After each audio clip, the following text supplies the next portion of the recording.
안녕하세요. 하나님 만드신 이 세상에서 푸른 초장에서 양 같은 순종하며 주님 앞에 나아가는 여러분들 되시기를 바랍니다. 오늘 주실 말씀 함께 보겠습니다. 내가 사람과 달리기를 해도 피곤하면 어떻게 말과 달리기를 하겠느냐. 내가 조용한 땅에서만 안전하게 살 수 있다면 요단 강의 창이란 물속에서는 어찌하겠느냐. 그렇다. 바로 내 친척, 내 집안 식구가 너를 배신하고 바로 그들이 내 뒤에서 소리를 질러 너를 욕한다. 그러므로 그들이 너에게 다정하게 말을 걸어와도 너는 그들을 믿지 말아라. 여러분들 어떻게 살고 계시나요? 무더위 속에서 처절하게 열심히 살고 계시죠. 많은 상황들 찾아올 때마다 감사한 순간도 있지만 참 견디기 힘든 마음의 고통 또 육체의 고통 많은 순간들을 맞이하며 살아갈 거란 생각을 해봅니다. 그리고 오늘도 여러분들은 묵상하며 살아가고 있죠. 우리 현실에서 일어나고 있는 일들과 그리고 성경 말씀에서 말하는 것들을 생각할 때 때로는 와 맞아 아멘 이렇게 순종하며 나아가기도 하지만 때로는 완전 반대의 상황들을 경험할 때 그럴 때마다 참으로 혼란스럽습니다. 하나님을 믿고 따라가는 우리의 삶이 조금은 많이 혼란스러울 때도 있고 의문나는 부분도 있고 오히려 성경적으로 살아가는데 더 힘들고 고난들이 찾아오고 독한 마음 품고 악하게 살아가는데 오히려 그렇게 악한 마음으로 살아갈 때 더 평화로운 어떤 잘 되고 있다라고 하는 느낌이 들기도 하고 악하게 사는 것이 더 유익하다면 차라리 그렇게 살아가는 게 나은 건가? 어떻게 사시겠습니까? 악하게 사는 것이 더 유익하다면 그렇게 살아가겠습니까? 오늘 예레미야의 말씀이 바로 그러한 말씀입니다. 이런 상황을 경험한 예레미야의 질문에서 시작하는 부분이 바로 오늘 12장의 말씀이거든요. 예레미야는 어떻게 하나님께 질문하고 어떻게 반응하며 살아왔는지. 문제는 예레미야의 눈에 이들이 건재하다는 것입니다. 분명히 이들이 악하고 이들은 왜 건재하게 살아갈까? 아나돗은 예루살렘의 북동쪽에 위치한 성읍으로 예레미야의 고향이기도 한데요. 레위인들에게 주어진 성읍이었습니다. 이 말은 아나돗은 레위인의 성읍으로서 하나님의 공의와 의로움을 이 땅에 실현하는 데 앞장서야 하는 본보기가 되어야 한다는 말이기도 합니다. 하지만 아나돗 사람은 그러질 않았습니다. 심지어 하나님의 임박한 심판을 전하는 예레미야의 외침에도 그들은 돌아오지 않았습니다. 아수르의 사내림에서 포로가 된 경험이 있었음에도 이들은 하나님의 메시지와 선지자를 배척했습니다.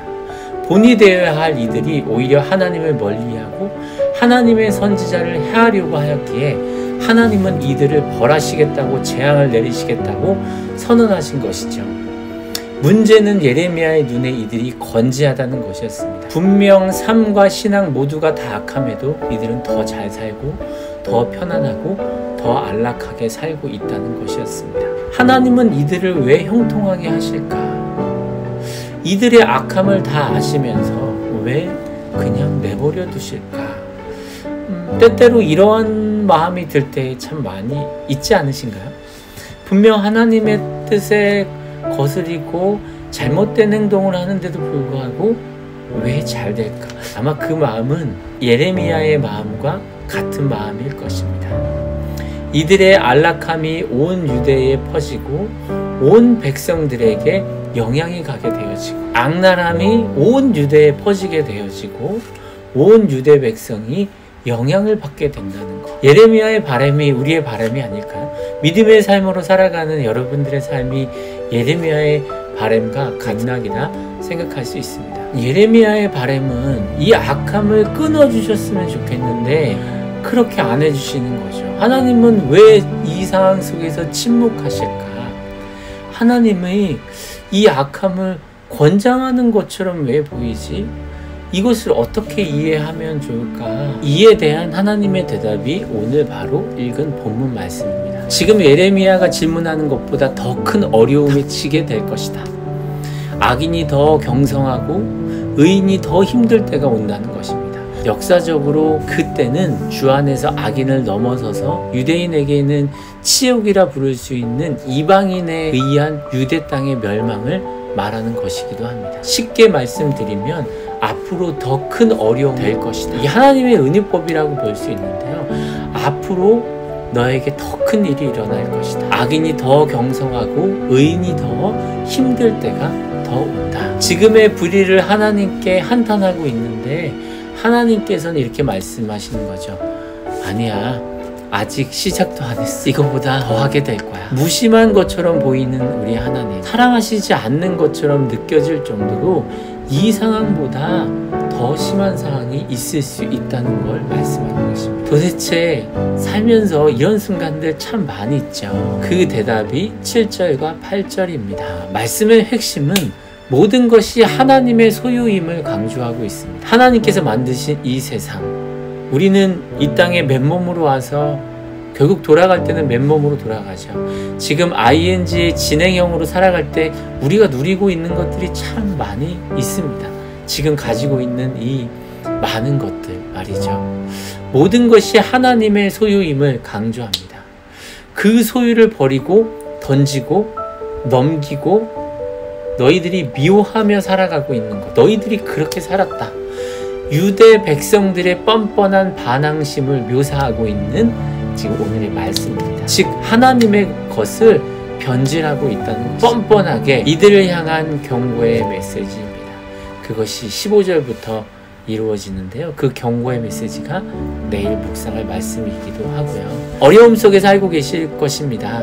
이해할 수 없는 많은 것들, 때로는 비교할 때마다 하나님의 말씀대로 살아가는 나보다도 악함 속에 살아가는 이들의 모습을 보면서 허무하기도 하고 내가 하나님을 믿으며 산다는 것이 무엇이지? 라는 생각도 들 겁니다. 그런데요, 하나님은 다 계획이 있으십니다. 나는 지금 이것만 바라보며 안타까워하고 한탄해하지만 하나님은 큰 그림을 그리고 계십니다. 여러분 기억하십시오. 주님은 다 아십니다. 우리의 모든 것들을 다 아십니다. 인내하고 계십니다. 참고 계십니다. 그리고 더 중요한 거 계획하고 계십니다. 우리의 삶의 몸부림 속에 반드시 응답하고 계십니다. 이날까지 살아오면서 수많은 것들을 응답하여 주셨듯이 주님께서는 지금 일어나는 일도 분명 응답해 주실 것입니다. 이것이 바로 하나님의 큰 그림입니다. 예레미야처럼 질문하십시오. 주님께 묵상하며 지금 이 순간 주님께 질문하며 나아가십시오. 그렇지만 어떤 영화에서 나온 것처럼 선을 넘지는 마십시오. 악함에 악함을, 그럼 나도 이렇게 살아볼까? 그 선을 넘지 않고 말씀 안에서 주님께 질문하며 나아가십시오.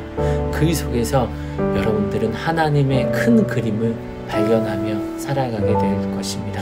오늘도 그 하나님의 큰 그림을 발견하며 그 그림이 보이지 않더라도 반드시 언젠가 그 큰 하나님의 그림을, 계획을 보는 날이 있을 것입니다. 오늘도 행복하십시오. 기도하겠습니다. 사랑의 하나님, 푸른 초장 같은 이 땅 가운데 살아가면서 참 많은 일들이 일어납니다. 이해할 수 없는 일. 그래서 예레미야처럼 하나님께 질문하게 될 겁니다. 하나님의 뜻이 있고 하나님의 계획이 있음을, 내가 알지 못하는 하나님의 큰 그림이 있다는 것을 믿고 오늘을 살아갈 수 있도록 인도하여 주시옵소서. 예수님의 이름으로 기도합니다. 아멘. 오늘도 하나님의 큰 그림 안에서 싱싱하게 살아가십시오.